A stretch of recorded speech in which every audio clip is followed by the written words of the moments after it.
अजित जी भी अपनी बात कह रहे हैं, लेकिन उन्हें स्वीकार कर लेना चाहिए कि वो भी एकांगी हो रहे हैं। दोनों पक्ष की बात को रखने में शायद सक्षमता से वो नहीं रख पा रहे हैं, और इसीलिए इस प्रकार की प्रतिक्रिया उनको सुनने को मिल रही है। आज आपके सामने ये इंटरव्यू जो ब्रॉडकास्ट हुआ है 7 दिन पहले यूट्यूब शो कर रहा है, और इस इंटरव्यू का टाइटल है मोदी वर्सेस इंडिया, मोदी के 400 पार के दावे और गठबंधन की चुनौती पर योगेंद्र यादव का आकलन। मैंने इस पूरे इंटरव्यू को सुनने की जहमत उठाई थी, लेकिन मैं बीच में ही रुक गया क्योंकि मैं स्क्रॉल करने लगा, प्रतिक्रिया देखना चाहा कि लोगों की क्या प्रतिक्रिया आ रही है इस विषय पर। आप कह सकते हैं कि ये ट्रोल आर्मी है। पहली फुर्सत में जो भाई अजित जी या योगेंद्र जी के जो भी समर्थक होंगे, वो शायद जो कोई देख भी रहे होंगे, वो ये बात कहेंगे ये ट्रोल आर्मी है, भारतीय जनता पार्टी का ट्रोल आर्मी है।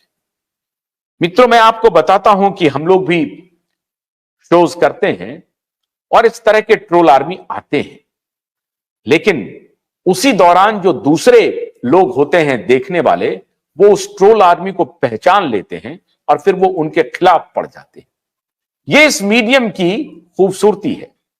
मैं नहीं मानता हूं कि ये सारी की सारी प्रतिक्रियाएं ट्रोल आर्मी की प्रतिक्रिया हो, बिल्कुल नहीं मान सकता हूं। इसलिए मैं आज आपके सामने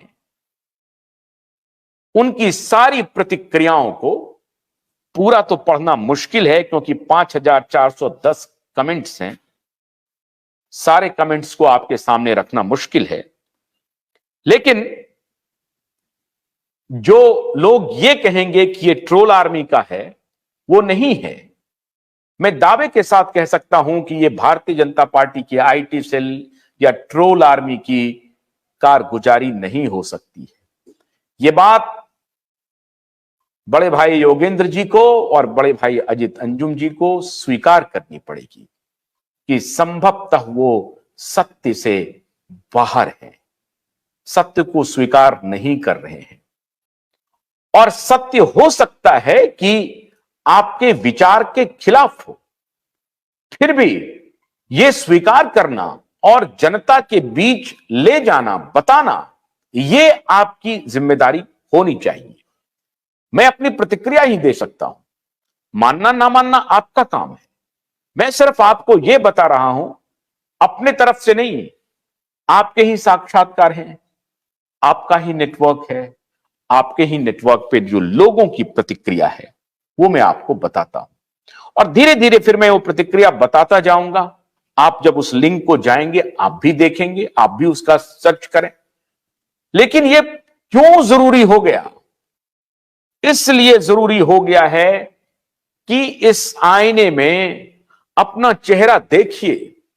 अगर नहीं देख पा रहे हैं तो देखना चाहिए। इसका कतई तात्पर्य यह नहीं है कि मैं आपके विचार के विरुद्ध वाले विचार को अपना प्रतिनिधित्व दे रहा हूं, बिल्कुल नहीं। आपके विरोध के जो विचार हैं उनकी तरफ से खड़ा हो गया हूं, ऐसा बिल्कुल मत मानिए।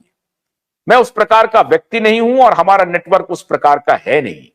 हमारा नेटवर्क एक स्वस्थ डायलॉग को बढ़ाने वाला नेटवर्क है, और सभी पक्षों के विरोध, सभी पक्षों के समर्थन, सबको बराबर से प्लेटफॉर्म मुहैया कराने का ही प्लेटफॉर्म है। कोई हमारे ऊपर यह लांछन नहीं लगा सकता कि आप इसके साथ हैं, इसके विरोध में झूठा प्रचार कर रहे हैं, ऐसा नहीं कह सकता। झूठ से तो हम अपने आप को जोड़ नहीं पाते हैं, जैसा हमने कहा। भोलानाथ का ब्रश कटर एक बैटरी से चलने वाली मशीन है जिसका चार्जिंग समय 3.5 घंटे है। इसे हम 6 से 8 घंटे बिना रुके चला सकते हैं। एक बार चार्ज करने पर ये 16,000 स्क्वायर फीट गेहूं, चावल, बजरा, जोवर के खेत काट सकता है, जबकि इसी कार्य को पेट्रोल ब्रश कटर 1,000 रुपए पेट्रोल का खर्चा करता है।